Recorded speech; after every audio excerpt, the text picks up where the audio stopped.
Splinting and fracture care are the S in the march-pause sequence and take place in tactical field care once all other life-threatening injuries have been addressed. When applying a splint, consider body substance isolation and have a combat lifesaver or CLS or other responder help you whenever possible. Identify the location of the fracture and place and support, or have a CLS place and support, the extremity in a neutral position or position of function. Assess the pulses, motor and sensory function distal to the fracture. Remove jewelry, watch, clothing, and/or boots as the situation dictates. Ensure that any open injuries are bandaged and bleeding has been controlled prior to splinting. Gather all of the materials you might need. Many of these are found in the individual first aid kits, like gauze, a cravat, an elastic bandage, and tape. Others may be found in combat lifesaver kits or in a combat medic bag.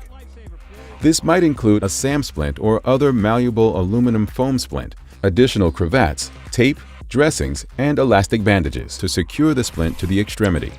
Now, using the uninjured extremity on the opposite side of the casualty, measure and fold a malleable splint so that it encompasses the joint above and the joint below the fracture site. Malleable splints are made rigid by introducing curves, particularly along the long axis of the splint, when molding the desired shape. Techniques like gutter splints, sugar tongs, etc. vary based on the location of the fracture. It may be necessary to use two malleable splints, interlocked for stability in some situations. Apply the formed malleable splint or splints to the injured extremity with the limb in a position of function, a normal resting position, avoiding gross movement if possible. Then lightly pad all gaps within the splint, filling voids and protecting bony prominences to make it more comfortable.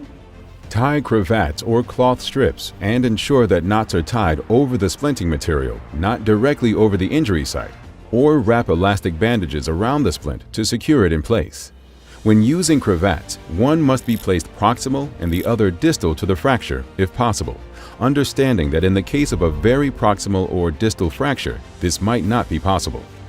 Now tuck in the ends of the cravats so that they will not get caught on obstacles during movement.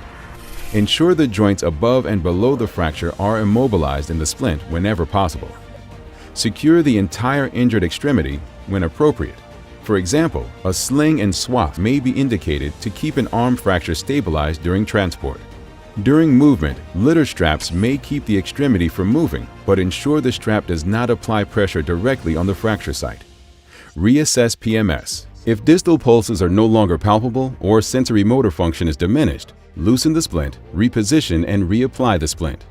Administer pain medications as needed and antibiotics for any open fractures. And remember, document all findings and treatments on a DD Form 1380 TC3 casualty card and attach it to the casualty.